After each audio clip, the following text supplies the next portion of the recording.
Subscribe and share my channel Sudarsana. నమస్కారం.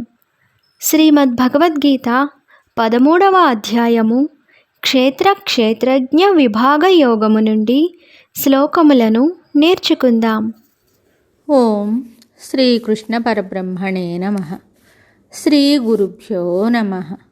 శ్రీమద్ భగవద్గీత 13వ అధ్యాయము క్షేత్రజ్ఞ విభాగ యోగము 14వ శ్లోకము.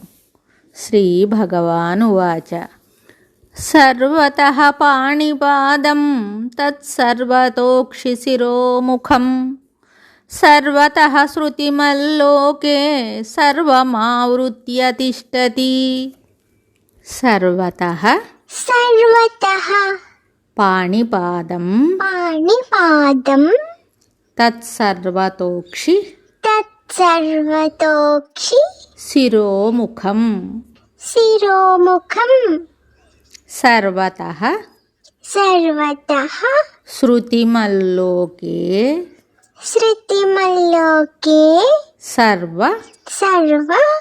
శృతిమల్లోకే సర్వమావృత్య తిష్టతి.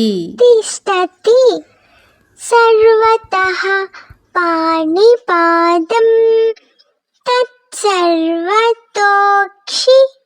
శిరోముఖం సర్వతః శృతిమల్లోకే సర్వమావృత్య తిష్టతి.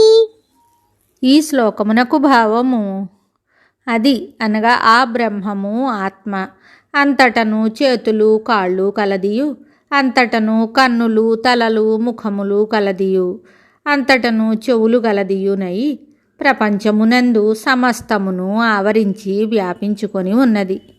ఆ పరబ్రహ్మను పరమాత్మ సర్వత్రా నేత్రములు చెవులు ముఖములు కలిగి ఉన్నదని చెప్పుట వలన జీవులు చేయు పుణ్యపాప కార్యములనన్నింటినీ అతడు సదా గమనించుచునే ఉన్నాడని స్పష్టమగుచున్నది.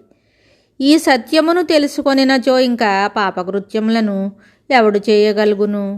మనస్సునందును ఆ పరమాత్మ వ్యాపించి ఉండుట వలన జీవుడు చేయు ప్రతి సంకల్పమును అతడి దృష్టి యందు పడుచునే ఉండునని భావము. ఈ కారణమున ఏ కార్యమైనను ఏ సంకల్పమైనను అది ఎంత రహస్యమైనది అయినప్పటికీ సర్వాంతర్యామియగు భగవంతునకు తెలియకపోదు. కాబట్టి జీవులు తమ ఆచరణ విషయమై బహుజాగరూకులై పాపకార్యములను పాప సంకల్పములను విడనాడి సన్మార్గమునే చేపట్టవలెను. దేవుడెచటనున్నాడు అను ప్రశ్నకు సర్వత్రా వ్యాపించి ఉన్నాడని ఇక్కడ సమాధానము చెప్పబడెను. సమస్త దృశ్యమును ఆవరించి ఉన్నదని చెప్పుట వలన ఆత్మ దృశ్యము కంటే పరమై అతీతమై ఉన్నదని తేలుచున్నది. ఆవరించు వస్తువు ఆవరింపబడు వస్తువు కంటే అతీతమై ఉండవలెను కదా.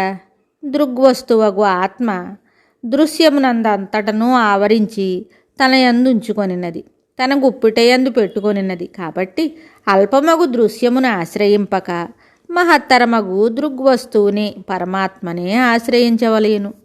శుభం. శ్రీమద్ భగవద్గీత తరువాయి భాగంలో మళ్ళీ కలుద్దాం. నమస్కారం. Subscribe and share my channel Sudarsana.